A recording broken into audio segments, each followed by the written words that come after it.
ઝાલોદ નગરપાલિકામાં ભાજપ બન્યું બિનહરીફ। કોઈ પણ સભ્યોએ ફોર્મ ન ભરતા ભાજપ બિનહરીફ બન્યું છે। પ્રમુખ, ઉપપ્રમુખ અને કારોબારી પ્રમુખની જીત થઈ છે। નગરપાલિકાના સભાખંડમાં ચૂંટણી માટેની બેઠક યોજાઈ। ચૂંટાયેલ સભ્યો વચ્ચે પ્રમુખ, ઉપપ્રમુખની ચૂંટણી માટેની બેઠક મળી હતી। પ્રમુખ તરીકે રેખાબેન વસૈયાની વરણી કરવામાં આવી છે, તો ઉપપ્રમુખ બન્યા છે ભાવના ડામોર।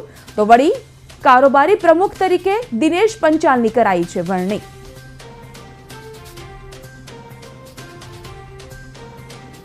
भारतीय जनता पार्टी उत्तर के तरीके मैंने जवाबदारी आली है तेने खूब आभार भारत माता।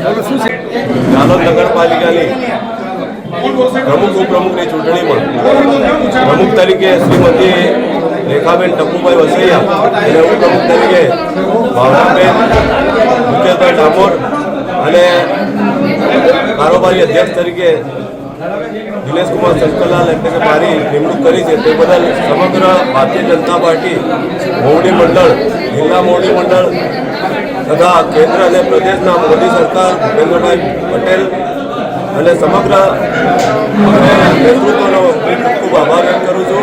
પ્રમુખ માટેની ચૂંટણી યોજાઈ હતી, જેમાં ભારતીય જનતા પાર્ટીના મેન્ડેટ તરીકે પ્રમુખ તરીકે શ્રીમતી રેખાબેન ટપુભાઈ વસૈયા, ઉપપ્રમુખ તરીકે શ્રીમતી ભાવનાબેન મુકેશભાઈ ડામોર અને કારોબારી ચેરમેન તરીકે દિનેશકુમાર શંકરલાલભાઈ પંચાલની જાહેરાત આજે કરવામાં આવી।